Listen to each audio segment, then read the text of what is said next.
దొరికినటువంటిది. అదే మాదిరిగా పార్వతీదేవి కానీ వీళ్ళంతా ఆదర్శ దంపతులు. అందుకనే సీతారామ కళ్యాణం కానీ శివపార్వతుల కళ్యాణం కానీ వాళ్ళ ఆదర్శ దంపతులు కాబట్టి వాళ్ళ కళ్యాణం చూస్తే మనం కూడా ఆదర్శవంతులుగా ఉంటారు అని నమ్మకం. అందుకనే కళ్ళార వచ్చినట్టుగా మనం కూడా ఎప్పుడు నీరికి పోయినప్పుడు మన దేవతలందరూ కూడా చక్కగా చూసుకుంటారు. అక్కడ పోయిన తర్వాత మనం డైరెక్ట్ గా పరమపదం అంటే మనం వైకుంఠమో స్వర్గమో పోతాం. కాబట్టి ఇటువంటి అప్రోచ్ చేస్తే మనకు మంచిది, అన్ని మంచిది. ఆ వినాలలో ఉంటే కూడా కోరిక అందరికీ ఉండదు, అందరికీ ఎందుకు ఉంటుంది. కాబట్టి అందరూ వినాలనే కోరుకున్నటువంటి వాళ్ళు అందరూ కూడా మనం పోయినట్లు అందరూ కూడా వాళ్ళకి మంచిగా మన దేవతలు అందరూ కూడా మంచిగా అరుచుకుంటారట. సీతారామచంద్ర భగవానికి తర్వాత సీతాదేవి అయోనిజ అంటే ఆమె జన్మించింది అంటే గర్భం జన్మించింది కాబట్టి చాలు కాబట్టి దొరికింది. అయితే ఆమె చిన్నప్పట 8 సంవత్సరాల వయసులో బంతి ఆట ఆడేదట, బాల్. అయితే ఆ బాల్ ఆట ఆడితే అది ఆడుకుంటూ పోతున్నట్ట ఎక్కడ పడ్డది అంటే ధనస్సు, ఆమె శివధనస్సు కింద పడ్డదట.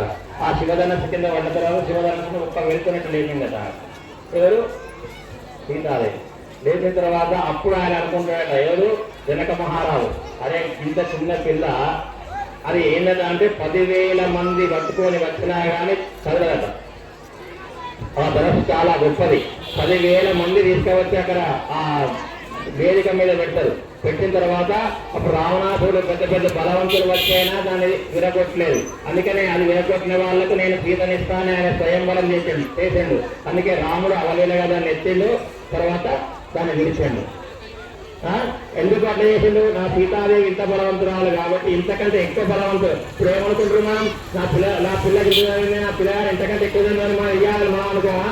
అదే మాదిరిగా వాళ్ళు కూడా ఆ కాలంలో కూడా గట్టినే అనుకున్నారు కదా. సీతారామచంద్ర భగవానికి తర్వాత మన పెళ్లిళ్ళప్పుడు ఏమంటామంటే మాంగళ్యం తంతునానేనా మమ జీవన హేతున అంటే మా జీవితానికి రక్ష, నాకు తోడు నువ్వు, నీకు తోడు నేనని అనుకుంటాను. కానీ ఇక్కడ అట్లా కాదు కదా, లోక రక్షణ హేతున. ఒక మన వరకోళ్ళు కాదు, సిద్దిపేట జిల్లా కాదు, తెలంగాణ కాదు, భారతదేశం కాదు, ప్రపంచాన్ని అంతా కూడా రక్షించవయ్యా. అందుకే ఆ యొక్క లోక కళ్యాణార్థం మనం చేస్తున్నాం. ఎవరి కోసం మనం చేస్తున్నాం కాబట్టి లోక కళ్యాణార్థం చేస్తున్నాం కాబట్టి ఆ స్వామికి అందరూ కూడా సరే మాంగళ్యం దండం పెట్టుకోండి. సీతారామచంద్ర భగవానికి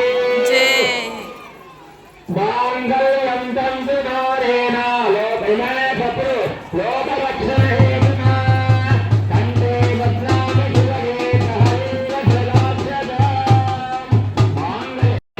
नंबर को दियो नाथ दो तुम सोमवार अमानाय समानाय मध्य आपको नमस्कारां नमस्यामि। सीतारामचंद्र भगवान की